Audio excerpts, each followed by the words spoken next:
Charred pieces from a fire outside of a home had us all questioning safety when it comes to solar panels and specifically the installation. Yeah, so if you're not familiar with these systems, this was housing the battery bank, basically holding the energy from the solar panels to be used if the power goes out. Now, in this case, it was installed outside of the home, away from the home in South Fort Myers. Thankfully, no one got hurt in this fire and it didn't damage the home. But Week News reporter Summer Sinney went to get answers about what you should do and should not do when it comes to solar panel installation. So Summer, what did you find?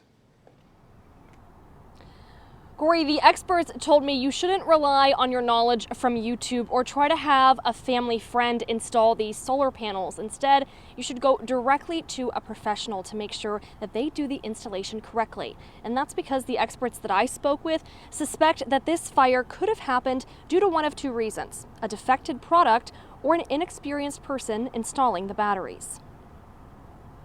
There are very stringent manufacturing guidelines to sealing the cells, keeping them cool, things along those lines. So if you're buying a top-rated battery system, the issues with fires, the issues with melting wires and things like that, I don't want to say are eliminated, but they are truly safeguarded against damage and future fires and things like that. If the installers aren't trained in what they're doing, or don't care about what they're doing, that's where you're going into issues. If you have an installer that knows what he's doing and has done this hundreds upon hundreds of times before, the installation goes seamlessly.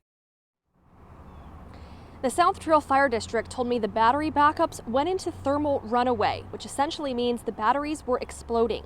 Chief Nate Burley said that because of the intensity of this fire, firefighters weren't able to respond right away at the scene.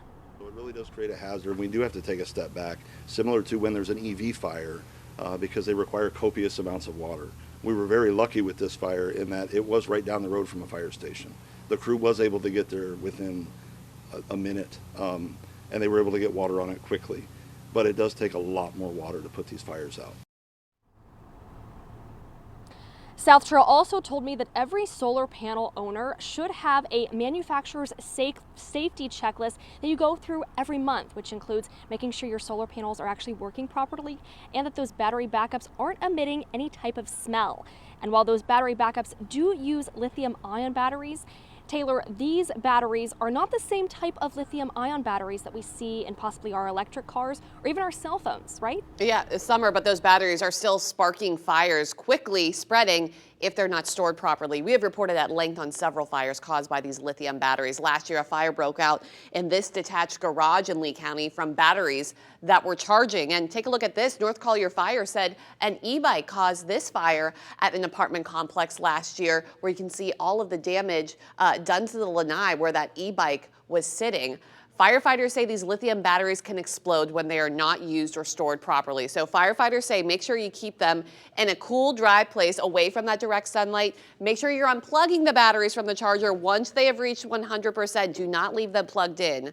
Some signs to look out for: if your battery is damaged, it should not become hot, it changes shape, or it has a weird smell to it.